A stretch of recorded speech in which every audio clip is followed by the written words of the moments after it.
नंदिनी आर्यासाठी डब्बा घेऊन येते. आर्या म्हणत असते, अगं बस केवढं जेवण आहे हे.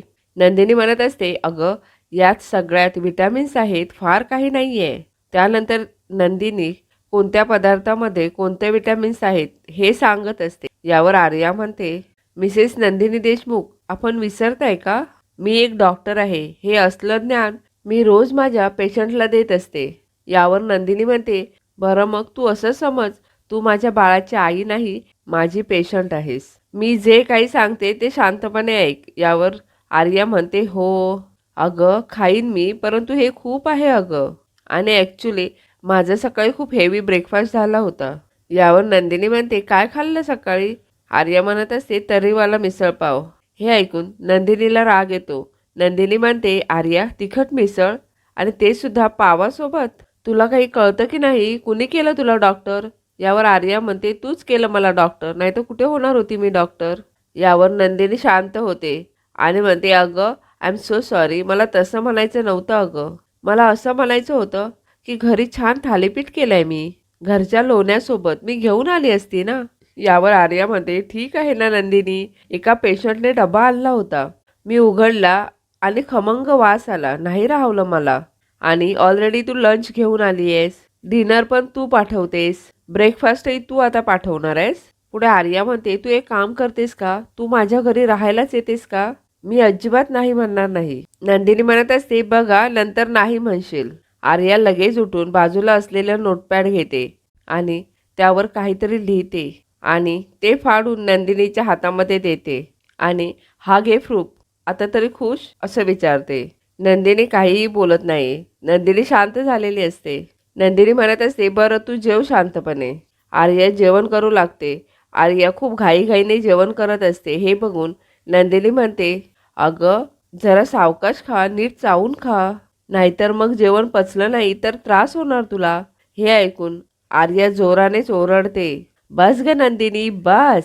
अगं एका बाळाला जन्म देणार आहे मी, लहान नाहीये. तू ना आजी झाली आहेस माझी. तो जन्मेजय जेव्हा येतो ना तेव्हा इतकं छान वाटतं ना, मस्त गप्पा मारतो आम्ही. तो नाही तुझ्यासारख्या सूचना देत. मला जे हवं, जेवढं हवं तेवढंच खाते मी. उलट त्याच्याशी गप्पा मारता मारता जेवण केव्हा संपतं कळत सुद्धा नाही. एनिवेज जेवू देत मला शांतपणे.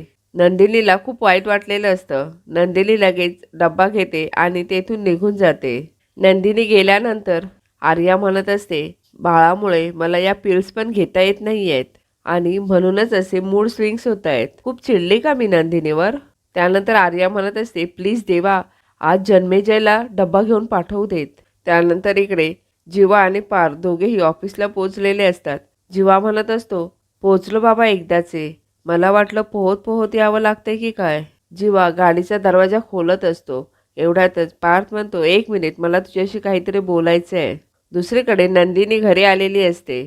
नंदिनी किचनमध्ये जाते. एवढ्यातच काव्या नंदिनी समोर येते आणि म्हणत असते, काय ग, दबक्या पावलांनी आलीस, दचकलीस? नंदिनी म्हणत असते, अगं कुठे काय?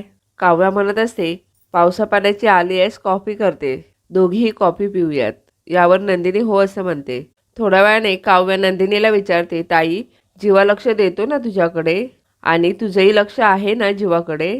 जीवा इकडे पार्थला विचारत असतो, काय बोलायचं आहे? पार्थ म्हणतो, तुझं आणि आर्याचं काही सुरू आहे का? पुढील भागात नंदिनी म्हणत असते, जीवा काहीच लपवत नाही आहेत माझ्यापासून, माझा पूर्ण विश्वास आहे त्यांच्यावर.